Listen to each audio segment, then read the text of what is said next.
Can you hear me, my brother? Cool. Yeah, I can hear you and I can understand you. There you go. That's my brother right there.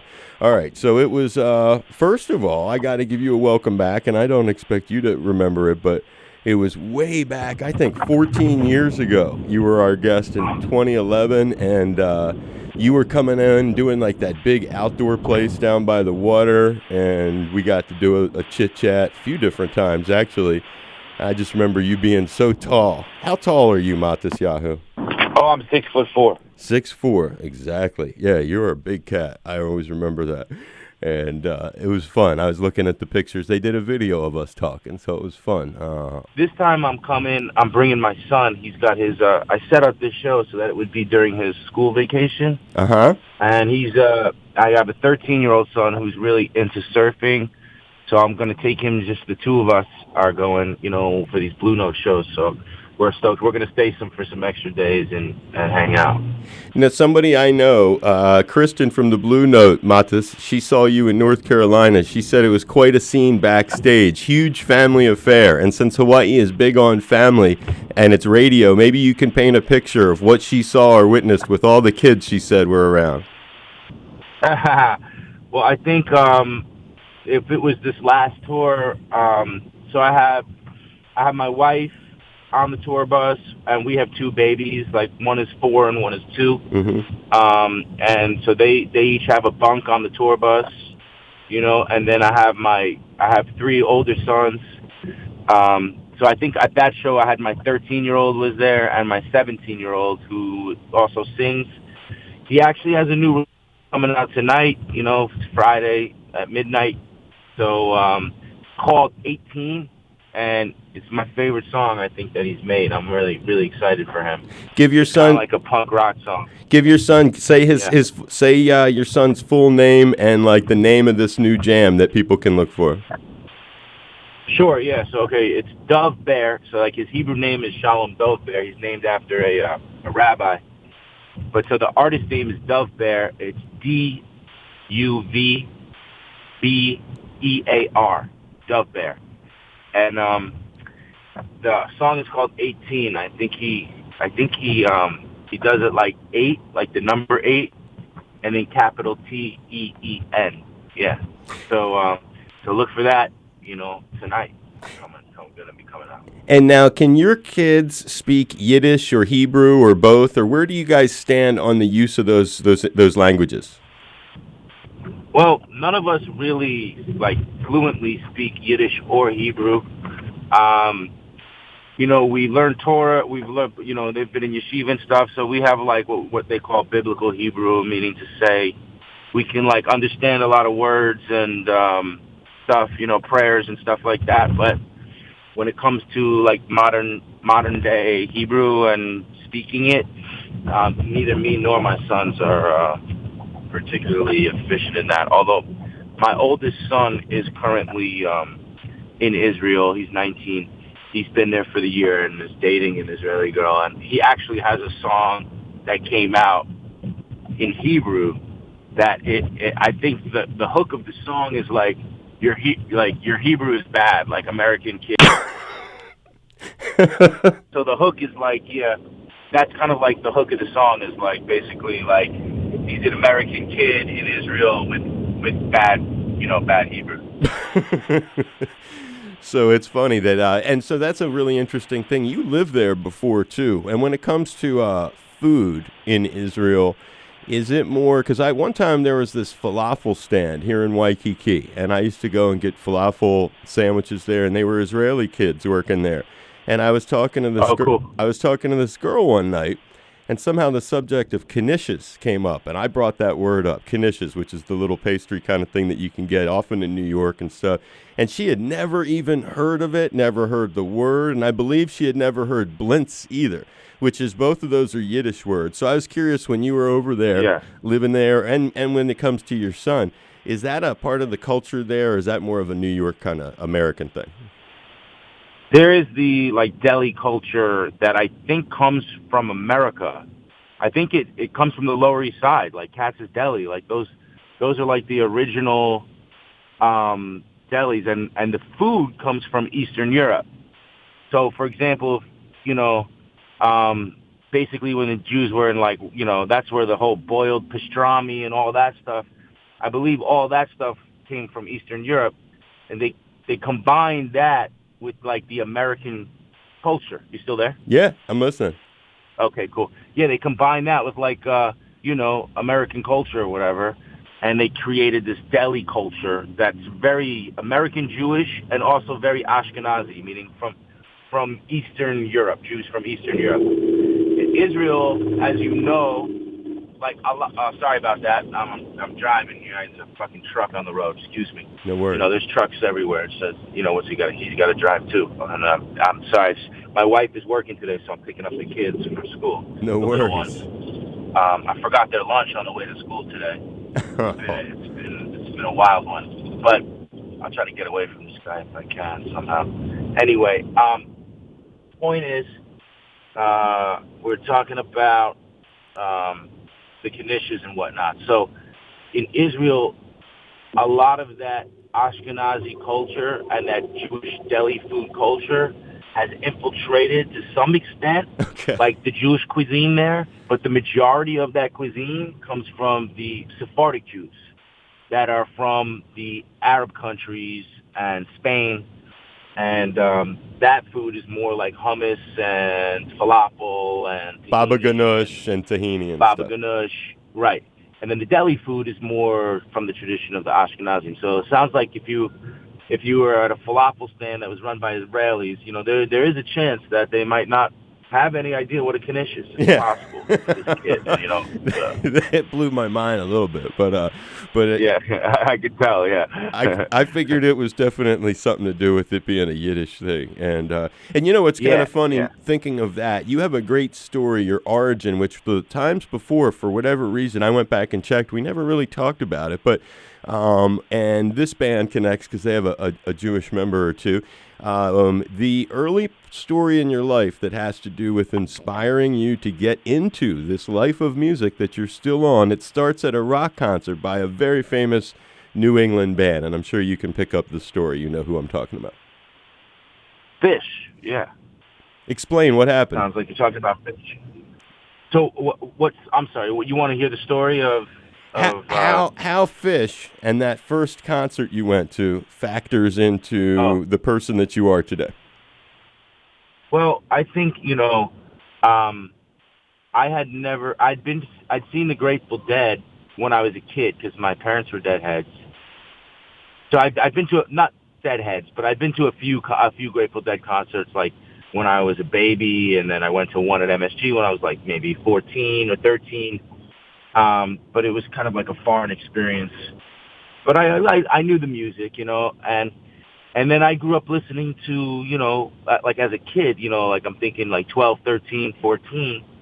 11, I'm listening to like Offspring and Green Day or Pearl Jam and Nirvana, and I'm listening to rap music, hip hop music of the golden era, like Wu-Tang Clan and Tribe Called Quest, and all of that music from that early '90s period. Um, and I had heard about the band Fish, but I mean, it was like one of the nerdy older like brothers kind of like knew about him, and then I think it was the album Rift. I think I got the album Rift and I listened to it. I thought it was cool or whatever, but like I said, I was listening to more like the music that was on the radio and stuff. So, um, and then I went to Israel when I was 16 for a semester at a school there, like an exchange type program type of thing, and basically I came home from that. I was pretty depressed. Sort of, I started feeling this connection to being Jewish. I started feeling a connection with spirituality. I was sort of a hippie. I had dreads, and I was kind of, I was listening to a lot of Bob Marley and a lot of reggae music. And I was interested in the connection, or not interested, but I felt the connection between the Old Testament references and reggae, and so that comes from the Torah, from the Judaism. So that was something that drew me in, made me feel close to it. But I met up with my friend from Israel, who was like my best friend. He was going to be in Boston, and Fish was playing at the Centrum in Worcester. Massachusetts. It was winter time. I think it was January maybe. And yeah, man, I went to that show with him. We took LSD, and that musical experience, the experience that I had that night, it really changed everything for me. I mean, it really made me just decide in that moment that I was going to be involved in music, and that I was deeply deeply connected to music, even though I didn't know what it would be. I didn't play an instrument. I wasn't a guitar player, but I just knew at that point that was going to be like the lifelong quest for me. And you would end up performing with them at what seems like a big, important standout moment along the Yeah, way. then I dropped out of high school and I went on a fish tour, and I like hitchhiked around the country with quarters in my pocket, like trying to get into shows and stuff, and sleeping in dumpster diving and sleeping in the parking lots or in cars and stuff. And I did that for like maybe 3 or 4 months my senior year. And then, 4 years later, something like that, I find myself on stage with Trey singing "No Woman, No Cry" to 50,000 people. It was pretty surreal. That's amazing. That was at Bonnaroo for people curious about that Yep. story, and that's a great lead into another question. Or I guess before we depart the fish one, are they part of your life? Are any of those guys friends and in your life? No, they're not, but what I do with Fish, and I'm not saying that I wouldn't want to be friends with those guys. I know them all. I think I have one of their phone numbers maybe, and I'll text them from time to time. But we don't have much of a relationship at all. And I go to tickets. I pay for tickets. I'm going to Fish Mexico this year. I spent like $10,000 on it. Um, I'm bringing my father-in-law. I'm bringing my wife. The first thing I did when I met my wife was play Fish for her and turn her onto it. She became a diehard Fish fan now, and we took our kids to Bethel this summer, danced in the rain for 3 days up there. We went to Great Woods this year. We go to all the New Year's shows. I pay for the tickets. I mean, I don't think that any of the guys ever know that I'm there, or that, not that they would care. I don't know, Right. but yeah, I treat it. It's like the thing from my youth that I Wow. don't want to. I don't want to change it. I just want to appreciate it in the same way that I always appreciated it. I don't ever, want to be noticed. I don't. I just want to dance. I go to Fish shows and I dance, and I have a great fucking time. What an amazing organic thing. And just to back it up for a moment, so you just did, Fish does these yearly kind of things where they tap into the super fan aspect of a lot of people in their audience and get gigs in different places. So Mexico, you mentioned having seen them. You dropped 10 grand to go. Can you just tell a little more of that? Yeah, I think it's something like that. I'm pretty sure. Yeah, it's like I haven't been to Mexico, Fish Mexico. I really want to go. It's something that I've wanted to do for a long time. So yeah, we're gonna go for it. I'm gonna bring my father-in-law he's become a Fish fan as well. So I'm bringing him as a thank you for watching the kids on tour and all that kind of stuff. Right, that's coming And up then. So that hasn't happened, I guess. That's a coming up thing. the Fish Mexico, yeah, that's in January. Okay, I got it. Oh yeah, right Yeah, after. but we probably go to about we probably go to about 15 shows a year, I'd say, What a something like nice that. thing. Well, it means a lot, though. I Yeah. like the aspect that you don't buy them, and that would be funny if they heard this major other artist doesn't even bother to check in and does it because you're a fan for all the right reasons. And I think that's a neat thing. The jam with them at Bonnaroo is what the second question that one of your previous stories inspired. And so you were jamming on a classic Bob Marley tune. Now, thinking about Bob's many talented and lovable children, and we're so blessed to have a bunch of them who've been on the show. And yours truly grew up in Wilmington, Delaware, where the Marleys have a huge foundation of their root of family. They've been in the Wilmington, Delaware, since the '60s. But one of the Marleys, Oh wow. thinking about yourself here, is Ziggy Marley. His wife is from Israel, and I was just curious if Ziggy as a friend at all, or someone you know, or if you have a relationship with any of the Marleys. No, not really. I mean, I've,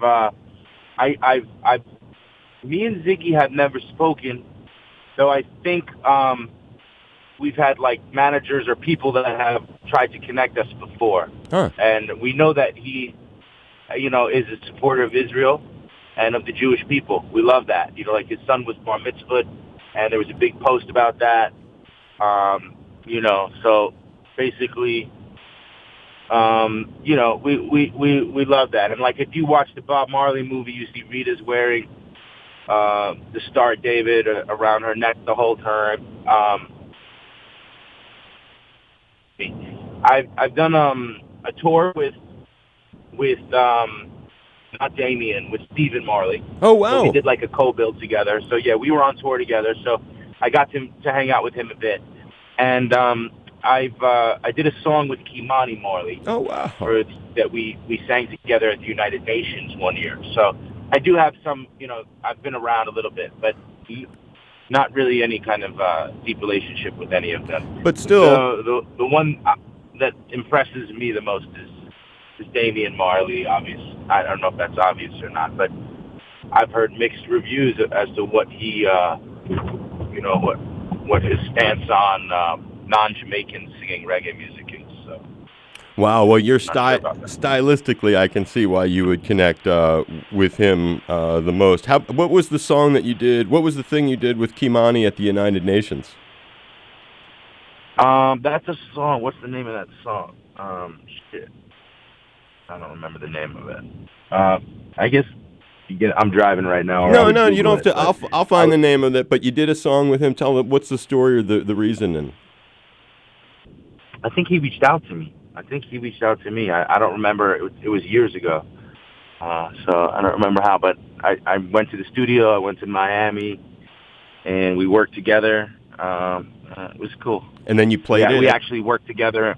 Yeah, we worked in the same room, which I like. A lot of times it's like, songs get sent to people. You never even meet the Sure. artist that you're working with. Right. So I No. remember that being a fun experience, hanging out with him. Yeah, no question. Steven's they're all nice. I mean, I've interviewed all those cats, and Steven's just a super, super, super nice dude. You did a whole tour with him, huh? That's Yeah. a neat thing. You must have spent a little bit of time talking on that.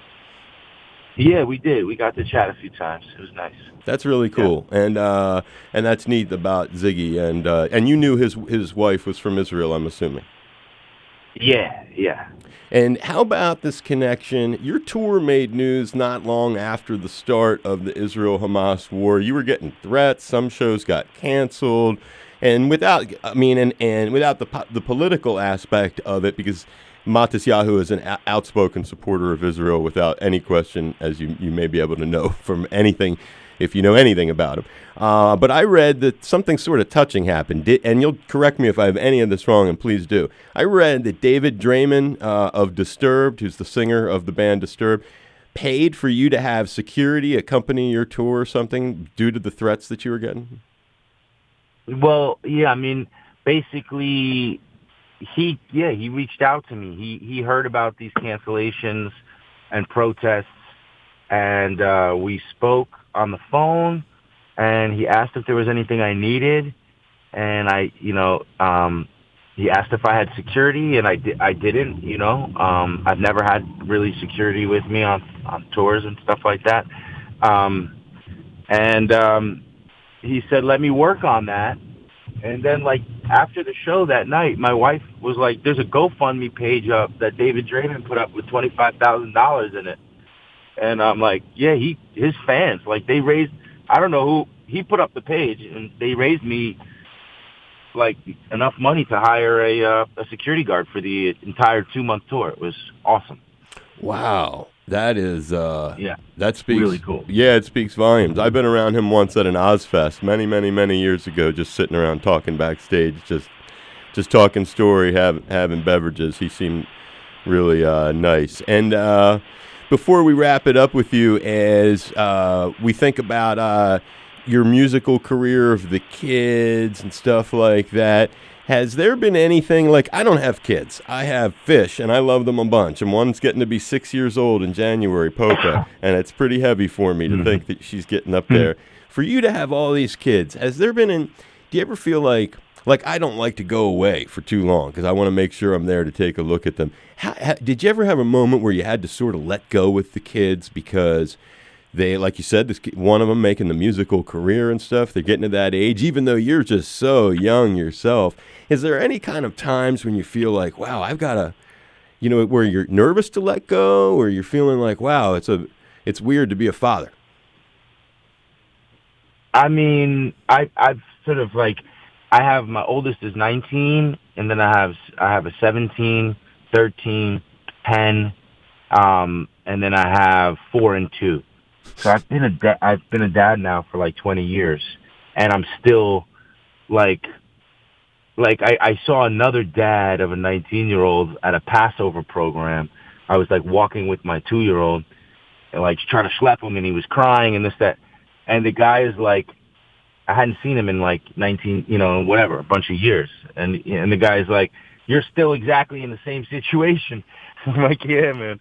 I mean, like, it's crazy with the kids, but I mean, I love it. I love being a dad. You go through different phases, with your kids, and like with the older ones, you kind of become more of a coach or a teacher, at some point. And I like all the different stages of being a dad. It's been like a huge part of my life, probably the biggest part of my life. I wasn't married through all of it, but I've always been a dad for the last 20 years. And, that and the music have been like the two main things.